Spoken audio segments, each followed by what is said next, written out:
Lockdown में गरीब जनता की सेवा में जुटे भाजपा नेता पृथ्वी सिंह डागर से हमारे संवाददाता मुकेश गुप्ता ने की खास बातचीत। देखिए हमारी इस रिपोर्ट में।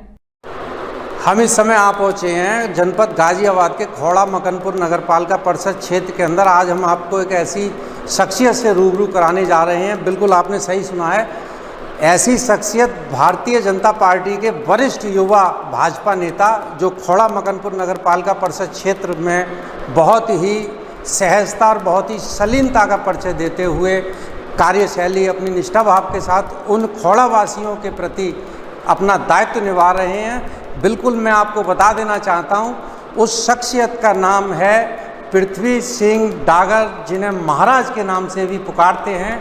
और पृथ्वी सिंह डागर जाट महासभा के अध्यक्ष भी रहे हैं इस खौड़ा नगरपालिका क्षेत्र में। पिछले करीब 5-6 वर्षों से अध्यक्ष रहे हैं और वर्तमान में उन्होंने लॉकडाउन 1 जिस दिन से शुरू हुआ है और लॉकडाउन 3 तक निसंकोच निस्वार्थ भाव से उन बेसहारा और जो खाने के लिए दाने दाने को लोग भटक रहे थे सड़कों पर, उनको बहुत अच्छी उम्दा क्वालिटी का राशन वितरण कर उनका जीवन यापन करने का एक रास्ता उन्होंने तलाशा। और एक चीज़ और बताएंगे, भाजपा युवा नेता पृथ्वी सिंह डागर महाराज के नाम से जिनको जनता यहाँ पुकारती है, वह माननीय सांसद महोदय जो भाजपा से सांसद जी हैं जनरल बीके सिंह साहब, उनके बेहद करीबी हैं। और आइए आज हम उनसे कुछ अहम सवाल हैं जिनके जवाब उनसे जानना चाहेंगे। पृथ्वी सिंह डागर जी, आपका वेलकम है। मैं भी समाचार 24 मुकेश गुप्ता जी आपका बहुत धन्यवाद करता हूं। आपने इसी आपदा के समय पर आप जो लोगों को जागरूक कर रहे हो, महामारी के बारे में जाकर रिपोर्ट दे रहे हो अपनी जान जोखिम में डाल के, इसके लिए मैं आपका तहे दिल से धन्यवाद करता हूं। नैयर भाई का भी तहे दिल से हमारे धन्यवाद करता हूं मैं। और सभी मीडिया बंधु और पुलिसकर्मी हमारे जो लगे हुए हैं रात दिन, डॉक्टर हमारे, उन्हीं के लिए भी मैं बहुत दिल के गहराइयों से उनके लिए आभार व्यक्त करता हूँ। जो भी हमारे यहाँ समस्या नज़र आई हमें इस समय, जो खौड़ा में सबसे प्रमुख समस्या है वो क्या है? अभी देखो, राशन की समस्या आई, हमारे सांसद जी ने हमें बताया, सब जो भी वहाँ से संपर्क हमारा हुआ, हमने राशन की सब भाजपा कार्यकर्ताओं ने, हमारे विधायक जी भी, संजीव शर्मा जी भी और हमारे जनरल साहब भी और हमारे सभी भाजपा के कार्यकर्ताओं ने राशन के घर घर जाकर पहुंचा के, मुझे लग रहा है उस पर तो हमने फतेह पा ली। अब मुझे ऐसा लग रहा है कि नगर पालिका कहीं ना कहीं सैनिटाइज़ कराने में और कहीं ना कहीं सुविधाएं देने में समर्थन मुझे लग नहीं रहा कि वो सक्षम है। कहीं ना कहीं नगर पालिका थोड़ा सा अपने राह से भटक रही है। नगर पालिका को सैनिटाइज ज़्यादा से ज़्यादा कराना चाहिए। खौड़ा में जिस तरह से बढ़ती संख्या कोरोना की निकल रही है, उस हिसाब से उनके पास में टेस्ट कराने की सुविधाएं या सैनिटाइज ज़्यादा से। आपने जो कहा है नगर पालिका के पास सैनिटाइज कराने की व्यवस्थाएं नहीं है, ऐसी क्या व्यवस्थाएं नहीं है, ऐसी क्या यंत्र हैं जो पर्याप्त मात्रा में नहीं है? मुझे लग रहा है उनके पास टैंकर वगैरह और मात्रा में होने चाहिए, टैंकर वगैरह। हमने वैसे खाने का एक जगह बंदोबस्त था, हमने जनरल साहब को बताया कि इसे खौड़ा के कम से कम 4-5 जगह डिवाइड करो, तो जनरल साहब ने उसे तुरंत संज्ञान में लेते हुए उसे 5 जगह चौकियों पे करा। हमने बताया अभी सैनिटाइज पे इनके पास मशीन वगैरह इस टाइम उपलब्ध नहीं है, जितनी मुझे लग रहा है कि जो जगह जगह जाके सैनिटाइज कराएंगे। तो अभी हम इसके बारे में अपने शासन प्रशासन से, खौड़ा में 34 वार्ड हैं, 34 सभासद हैं यहाँ और नवगठित नगर पालिका है। शून्य धरातल से नगर पालिका विकसित हुई है। इसमें खामियां बहुत थी, धीरे धीरे विकास होकर यहाँ तक आई है। अब जो वर्तमान में इस वैश्विक आपदा में कोविड-19 की जो वैश्विक आपदा है, इसमें अहम सबसे बड़ी कमी क्या है जो महामारी फैल रही है इस खौड़ा नगर पालिका में? अहम व्यवस्था की कमी है। थोड़ा सा जो लोग बाग घर के बाहर निकल रहे हैं, जागरूक कम है लोग बाग में। नगर पालिका भी अनाउंसमेंट वगैरह कराए, लोग बाग ज़्यादा घर में रहें। और दुकान वगैरह जो खुल रही हैं, सब्जी वगैरह जो लेके घूम रहे हैं, ये थोड़ा सा डिस्टेंस मेंटेन नहीं कर रहे हैं। और सैनिटाइज वगैरह दुकानदारों को रखना चाहिए, वो भी थोड़ी सी लापरवाही नगर पालिका वहाँ भी ध्यान दे रही है।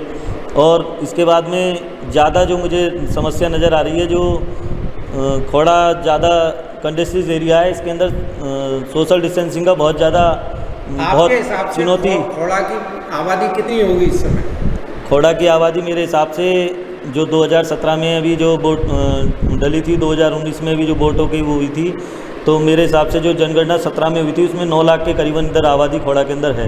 ऑन पेपर कितनी आबादी है? ऑन पेपर तो जो वोट डलती हैं 2-2.25 लाख की वोटर लिस्टों में नाम है लोगों के, तो 2.25 लाख वोटर करीबन हैं यहाँ। तो आप क्या कहना चाहेंगे शासन प्रशासन को हमारे चैनल के माध्यम से? शासन प्रशासन कि यहाँ की व्यवस्थाओं के बारे में क्या कहना चाहेंगे? अव्यवस्थाएं क्या है? मुझे बड़ी खोड़ा की समस्या, कोरोना के पेशेंट बढ़ते हुए मुझे बड़ा लोगों से मैं अपील भी करना चाहता हूँ और शासन प्रशासन को भी जगाना चाहता हूँ कि अगर ये आग की तरह अगर फैला तो बहुत ज़्यादा संख्या में ये निकल के आ जाएंगे। मैं नगर पालिका से कहना चाहता हूँ कि वो भी घर घर जाकर, गली गली जाकर सैनिटाइज़ करवाएं, ज़्यादा से ज़्यादा लोगों को जागरूक करें कि घर में रहें और इस महामारी से बचें। अभी खोड़ा में कोरोना के मरीज लगभग कितने हैं? जो आप तो यहाँ के बाशिंदे हैं, कितने मरीज होंगे यहाँ?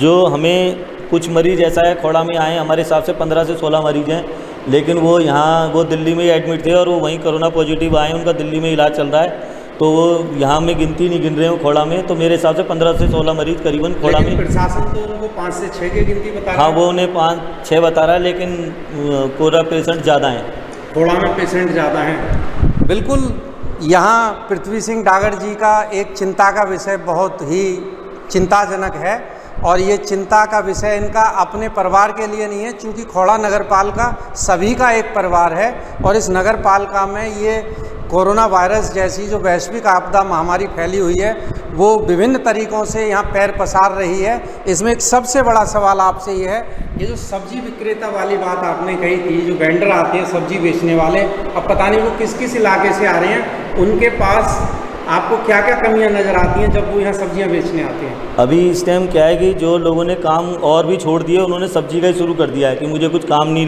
नज़र आ रहा, तो उन्होंने क्या करा है कि जो कोई चाउमीन बेच रहा था, कुछ और भी अंडे की ठेली लगा रहा था, तो उन सब ने सब्जी ले ली। अब तो सब्जी की कुछ मात्रा, और सब्जी मंडी में भी 7 कोरोना पेशेंट आए। तो हमें सब्जी वालों से भी ये है कि जो यहाँ पहले सुरक्षित तरीके से जो सैनिटाइज वगैरह करके अगर सब्जी दे रहा है तो उससे लें, हर किसी से सब्जी इस तरह से ना लें जो सुरक्षित ना हो। और इसके बाद में नगर पालिका भी इस चीज़ को देखे कि आदमियों को निश्चित करे कि कौन सा व्यक्ति किस एरिया में सब्जी दे रहा था, वो भी शासन प्रशासन का काम है उसे भी देखना। एक और सबसे बड़ी बात यह है कि जनता जब घर से निकलती है तो झुंड बना के चलती है, उसमें आप क्या कहेंगे? देखो, जनता बड़ी क्या करें, खोड़ा में आबादी घनी है, छोटे छोटे मकान हैं, उसके अंदर भी 24 घंटे, आज काफ़ी समय हो गया घर में रहते हुए, तो वो भी सोचते हैं थोड़ा बहुत हम टहलें, लेकिन वो ये सोच रहे हैं कि कोरोना सो जाता है रात में जाकर और हम रात में घूम लें या सुबह जल्दी उठ के घूम लें, तो कोरोना तो 24 घंटे जगा हुआ है। तो मैं उनसे हाथ जोड़ के और मैं उनसे प्रार्थना करता हूँ कि वो अपने घरों में रहें, घर में रहेंगे, सुरक्षित रहेंगे, बाहर निकलेंगे तो कोरोना कहीं ना कहीं घर लेके जाएंगे अपने। और हमारे सब मंडल अध्यक्ष, हमारे लक्ष्मण रावत जी, चमन चौहान जी, हमारे मंडल उपाध्यक्ष संजीव शर्मा जी, हमारे महानगर अध्यक्ष, जनरल साहब, विधायक जी, हमारे जनरल साहब को आपने कभी ये चिंता का विषय बताया कि सब इस तरीके की समस्याएं? हाँ, उनको हमने बताया, तो वो हमारी पूरी भाजपा कार्यकारिणी जितने लोगों से टच हो रही है, जितने लोगों से जाके संपर्क में, सबको जागरूक कर रही है कि भाई घरों में रहो।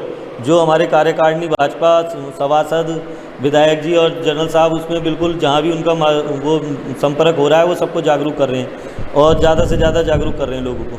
बिल्कुल, डागर साहब का एक और कहना है कि हमने यहाँ के भाजपा सांसद जनरल बीके सिंह जी, जो भाजपा के बहुत अच्छे सांसद यहाँ इस क्षेत्र से कहे जाने वाले हैं, इनका साथ ही यह भी कहना है कि जब भी हम उनको यहाँ के बारे में जिक्र करते हैं तो बेहद गंभीरता और चिंतित होकर यहाँ की बात को सुनते हैं और उसका निराकरण, उसकी समस्या का निस्तारण करने के लिए तत्काल प्रभाव से अधिकारियों को भी आदेश देते हैं। और मैं आपको एक चीज़ और बता देना चाहता हूँ,